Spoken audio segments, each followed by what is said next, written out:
조금 전에 MC님께서 네. 우리가 이렇게 무릎 관절 통증 얘기하셨잖아요. 네. 사실 골다공증하고는 크게 이렇게 관련이 없는 증상이에요. 우리가 이제 통증이 있다고 생각하는데 사실 골다공증은 통증이 없습니다. 안녕하세요. 골병 없는 상담소 진행을 맡은 MC 미미입니다. 전 국민이 골병 없이 건강 100세를 맞이하는 그날을 위해 저희 상담소가 문을 열었습니다. 시청하시는 모든 분들이 골다공증으로부터 스스로를 건강하게 지킬 수 있도록 든든한 수문장이 되겠습니다. 이 골다공증 정보를 쉽게 이해하실 수 있도록 다채로운 콘텐츠를 준비했으니까 영상 끝까지 함께해 주시고요. 먼저 도움을 주실 두 분 교수님 모시겠습니다. 자, 안녕하세요. 네, 안녕하세요. 우리 또 시청자분들을 위해서 인사 부탁드릴게요. 예, 안녕하세요. 인하대병원 정형외과의 유준일입니다. 네, 안녕하세요. 인하대병원 내분비내과의 안성희입니다. 자, 우리 두 분 교수님 너무나 반갑습니다. 그러면 저희 상담소에서는 어떤 걸 상담해 주는 곳인가요? 사전적으로 우리가 골병이라고 하는 말이 겉으로 드러나지 않고 속으로 깊이 든 병을 말하는데요. 사실 골다공증도 증상이 나타나지 않고 골절 발생할 때까지는 증상이 없기 때문에 사실 이 골병하고 거의 같은 의미죠. 특히 최근에 고령화가 증가하면서 골다공증도 많이 증가하고 있어요. 그래서 우리가 이런 골다공증의 위험에 대해서 더 잘 파악할 필요가 있습니다. 먼저 골다공증이 어떤 병인지를 알아봐야 할 것 같은데요. 교수님 설명 부탁드릴게요.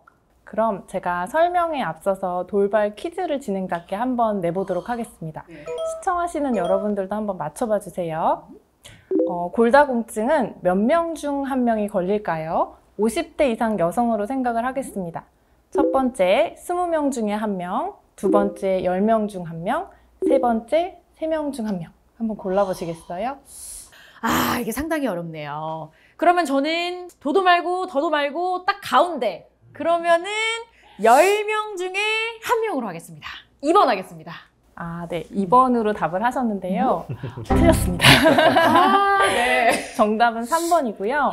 지금 50세 이상 여성 3명 중에 1명이 골다공증이라고 할 만큼 골다공증은 여성에게 흔하게 발생하는 질환입니다. 저는 사실 그렇게 흔하게 생기는 질병이라고 생각을 못 했거든요.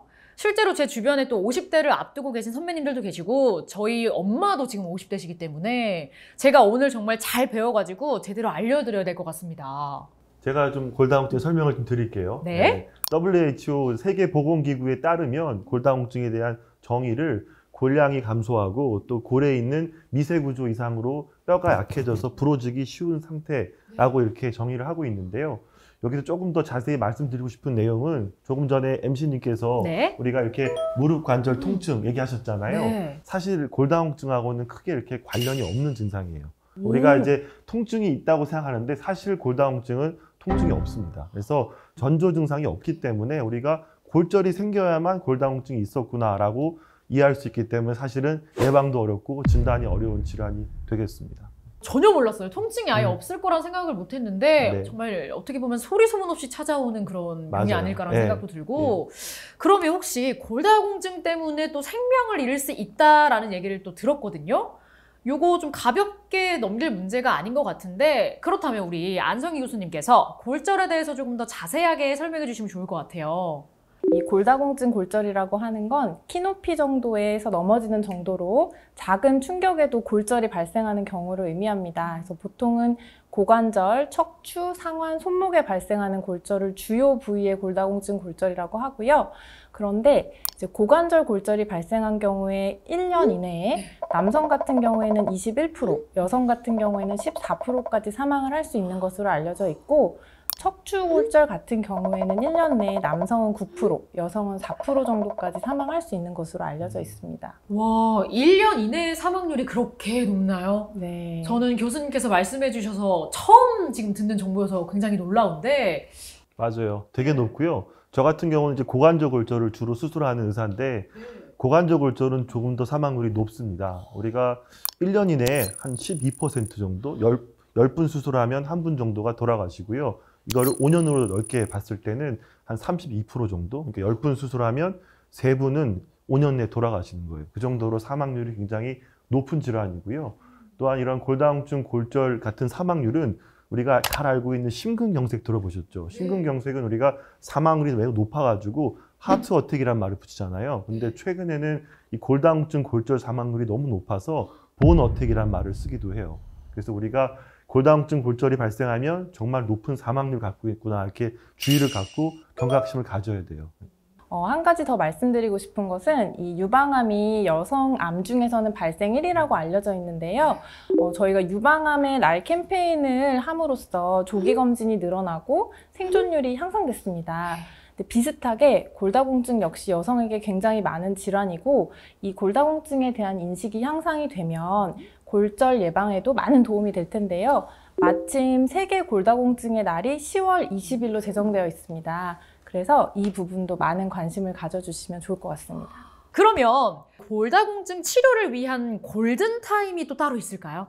골다공증 골절은 사망까지 이를 수 있는 굉장히 치명적인 질환인데요. 그럼에도 불구하고 치료에 대한 인식률이 굉장히 낮은 게 문제입니다.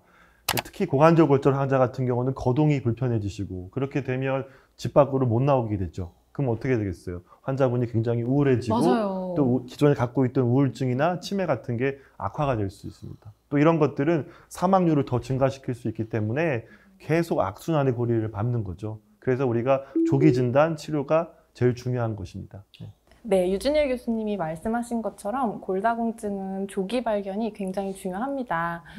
그래서 폐경기 여성이라면 특별한 증상이 없더라도 아까 골다공증은 증상이 없다고 말씀드렸기 때문에 정기적으로 골밀도 검사를 받고 자기의 상태를 확인을 해서 개인에게 맞는 치료의 골든타임을 지키는 것이 중요하겠습니다.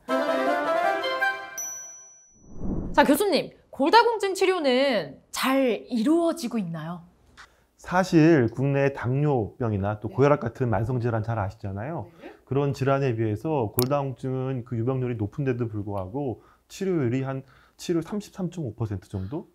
되게 낮은 편에 속합니다. 그래서 우리가 골다공증 치료를 시작한 그런 환자일지라도 치료를 지속해야 되는데 6개월 그리고 1년, 2년으로 가면서 45% 정도에서 21%까지 치료율이 떨어져요. 사실은 거의 치료를 지속하는 환자가 없다고 보시면 되겠습니다. 그래서 좀 문제가 있는 질환이죠. 그래서 우리가 조금 더 환자들이 치료를 잘 지속할 수 있도록 좀 노력을 해야 될 것 같습니다. 골다공증 이 치료비도 만만치 않을 것 같거든요.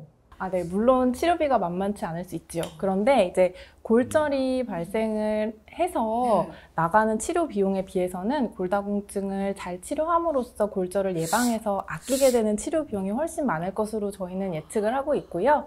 그러면 실제로 그렇게 될 경우에는 일상생활 자체가 조금 어려워질 것 같습니다. 실질적으로 환자분들 수술하고 나서 집으로 복귀하시는 분들도 굉장히 적고요. 또 복귀를 하더라도 집 밖으로 나가시는 분들조차가 되게 적어져요. 그래서 실질적으로는 환자분들이 거의 걷는 거 어려워하시고 또 걸으려면 통증이 심하잖아요. 그래서 통증 때문에 침대만 누워 계시고 결국 운동 같은 걸 안 하시기 때문에 근육도 빠지고 또 골다공증이 더 악화되면서 계속 악순환의 고리에 들어가는 분들이 정말 많습니다. 이게 1년 만에 또 저소득층이 될 수 있다는 문제점이 있는 것 같은데 스스로도 많이 힘들지만 이 환자를 돌보는 가족들도 좀 어려움이 크겠죠? 이제 거동이 불편하지 않았던 분들도 고관절 골절을 예를 들어 말씀을 드려보면 1년 이내에 한 3% 정도는 거동 불가 상태가 된다고 알려져 있고요. 한 57%, 그러니까 반 정도는 보행 보조기나 지팡이가 필요한 상황이 됩니다. 그래서 가족 간병이 불가피해지고 그렇기 때문에 이 고령의 고관절 골절 환자들의 간병인들이 상당한 스트레스를 받게 됩니다. 또 사회 경제적인 비용도 만만치 않은 것으로 알려져 있고요. 우리나라 같은 경우에 골다공증 골절로 국내의 총 의료 비용이 매년 한 10% 정도씩 증가하는 것으로 알려져 있습니다. 그런데 만약에 골다공증 약물 치료를 적절하게 해서 골절을 예방한다면 그만큼 많은 그런 의료 비용을 우리가 절약할 수 있는 것이지요. 맞아요. 교수님 말씀하신 내용이 실제 저희 의료 현장에서 보면 정말로 실감되는 경우가 많아요. 그래서 사실 골다공증 골절은 그 비용 부담이 굉장히 높아서 보호자분들끼리 병원에서 의료 비용 때문에 서로 싸우는 경우도 많이 봤습니다. 그래서 환자분들도 고통받고 또 보호자분들도 고통받고 그게 계속 가중돼서 결국 가계 부담이 증가하고 결국 여러 가지 사회경제적 문제를 일으키는 게 중요한 질환이에요. 확실히 우리 두 교수님 말씀을 좀 들어보니까 저도 이 골다공증에 관련해서 좀 한 분이라도 미리 알 수 있게끔 노력을 해야겠다라는 그런 생각이 듭니다. 네, 또 이렇게 골병 없는 상담소 첫 편 촬영을 진행을 해봤는데요. 우리 교수님들 혹시 소감이 어떠셨는지 궁금해요. 일단 골다공증, 골절 얘기를 떠나서 네. 첫 편 녹화가 너무 떨렸고요. 좀 버벅된 것 같은데 편집도 힘들 것 같아요. 근데 좀 잘 부탁드리고요. 사실 이런 골다공증은 골절로 인해서 생명을 잃을 만큼 굉장히 위험하고요. 그리고 삶의 질이 현저히 나빠지는 질환인데 잘 알려져 있지가 않아요. 그래서 오늘 이런 시간을 통해서 우리가 앞으로 이런 질환이 얼마나 위험하고 또 얼마나 중요한 질환인지를 알릴 수 있는 기회가 됐으면 좋겠습니다. 저희가 이번 편을 통해서 강조드리고 싶었던 부분은 골다공증 조기 진단 그리고 치료의 골든타임을 놓치지 않으셨으면 좋겠습니다. 저희가 쉽고 재미있게 소개해드리려고 했는데 잘 했는지 모르겠네요. 아, 너무너무 저는 재미있게 또 이렇게 촬영을 진행하고 있는데 여기서 조금 더 교수님들이 더 재밌어지면 제가 할 일이 없어져가지고 퇴근해야 되거든요. 그러니까 저에게 좀 재미를 더 맡겨주시고 이렇게 좋은 분위기 다음 편까지 이어가 보도록 하겠습니다. 자, 그럼 여러분 저희는 다음 편에서 만날게요. 안녕!